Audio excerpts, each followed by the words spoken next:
கடந்த சில வருஷங்களா தான் டைரக்டர் ஏஆர் முருகதாஸ் அனிருத் கூட சேர்ந்து கத்தி, தர்பார், இப்ப மதராசி மாதிரி படங்கள்ல சேர்ந்து ஒர்க் பண்ணியிருக்காரு.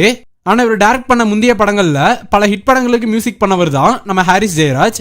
அப்படி டைரக்டர் ஏஆர் முருகதாஸ் டைரக்ட் பண்ணி ஹாரிஸ் ஜெயராஜ் மியூசிக் பண்ண 4 படங்களை இந்த வீடியோல பார்த்தலாம். இந்த மாதிரி சினிமா கண்டென்ட்ஸ்க்கு நம்ம சேனலை சப்ஸ்கிரைப் பண்ணிக்கோங்க. ஃபர்ஸ்ட் படமா கஜினி. 2005 ரிலீஸ் ஆன இந்த படம் சூர்யா ஆக்டிங்ல ஒரு சூப்பர் ஹிட் ஆச்சு.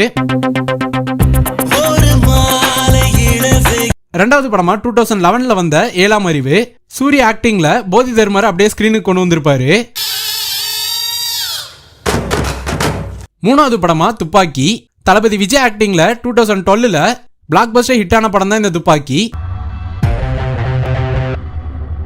நாலாவது படமா ஸ்பைடர். மகேஷ் பாபு ஹீரோவாவும் கூடவே ஒரு சைக்கோ வில்லனா நம்ம எஸ். சூர்யாவும் நடிச்சிருப்பாரு. இந்த ஏஆர் முருகதாஸ் ஹாரிஸ் ஜெயராஜ் காம்போல வந்த படங்கள்ல உங்க ஃபேவரட் படத்தையும் உங்களுக்கு பிடிச்ச சாங்கையும் காம்பாக்ஸ்ல கமெண்ட் பண்ணிருங்க. பாய்.